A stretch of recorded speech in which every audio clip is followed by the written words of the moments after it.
છુમનવી વાત કરીએ મહત્વની અપડેટ વિશે મહત્વપૂર્ણ સમાચાર સામે આવી રહ્યા છે તેના પર નજર કરીએ તો પીએમ મોદીની જર્મનના ચાન્સેલર સાથે બેઠકનું આયોજન કરવામાં આવ્યું છે।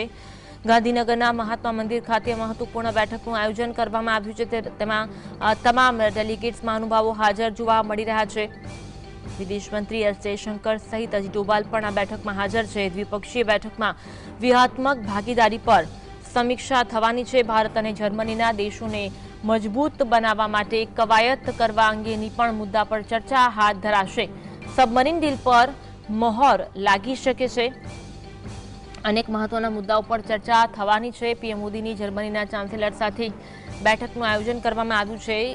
ગાંધીનગરના મહાત્મા મંદિર ખાતે આ મહત્વપૂર્ણ બેઠકનું આયોજન કરવામાં આવ્યું છે। સબમરીન ડીલ પર મહોર લાગે તેવી શક્યતા જોવા મળી રહી છે। દ્વિપક્ષીય બેઠકમાં વ્યૂહાત્મક ભાગીદારી પર સમીક્ષા કરવામાં આવશે।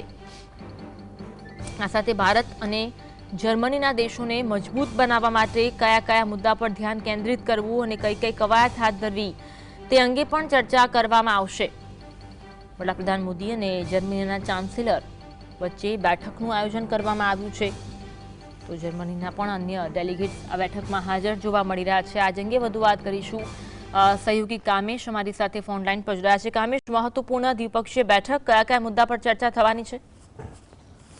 બિલકુલ ચોક્કસ અન્વી, આપને જણાવી દઉં કે મહાત્મા મંદિર ખાતે અત્યારે એક મહત્વપૂર્ણ બેઠકનું જે આયોજન કરવામાં આવ્યું છે, જેને લઈને વાત કરવામાં આવે તો પ્રધાનમંત્રી મોદી અને જર્મનીના ચાન્સેલર માર્ક છે, તેમની બંને વચ્ચે મહત્વપૂર્ણ બેઠક અત્યારે મળી રહી છે ને જેને લઈને વાત કરવામાં આવે તો કેન્દ્રીય વિદેશ મંત્રી એસ જયશંકર વાળી અજીત ડોભાલ સહિતના જે પણ દિગ્ગજ અધિકારીઓ અને નેતાઓ છે તેઓ પણ આ બેઠકમાં ઉપસ્થિત રહ્યા છે।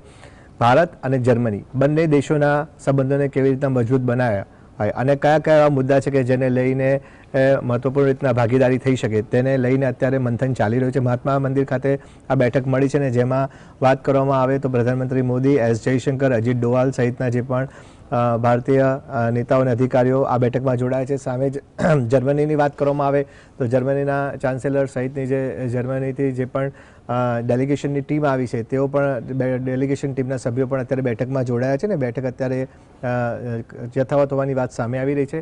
બીજું સૌથી મહત્વપૂર્ણ બાબત એ સામે આવી રહી છે કે 4 થી 5 એવા મહત્વપૂર્ણ મુદ્દા છે જેના ઉપર અત્યારે ચર્ચા વિચારણા સંભવ હોવાનો અહેવાલ સામે આવ્યો છે। સૌથી પહેલી વાત કરીએ તો સંરક્ષણ સહયોગ ઉપર અત્યારે ચર્ચા થાય તેવી સંભાવના અત્યારે વ્યક્ત કરવામાં આવી છે।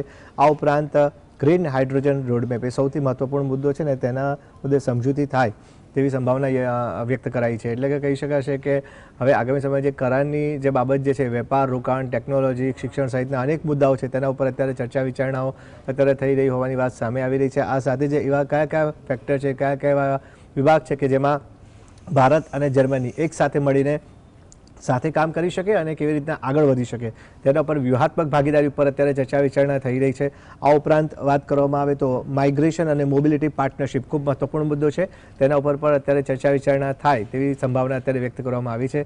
આ ઉપરાંત કહી શકશે કે મહાત્મા મંદિર ખાતે આજે બંને જે મહાનુભાવો જે છે તેમના વચ્ચે અત્યારે આ જે બેઠકનું આયોજન કરવામાં આવ્યું છે અને આ બેઠકને અંતે કહી શકાય કે સબમરીન ડીલ એ સૌથી મહત્વપૂર્ણ મુદ્દો અત્યારે ચર્ચાઈ રહ્યો છે અને તેને લઈને પણ કરાર થાય તેવી સંભાવના વ્યક્ત કરવામાં આવી છે। જી આભાર કામેશ, જોડાવા માટે અને માહિતી આપવા માટે।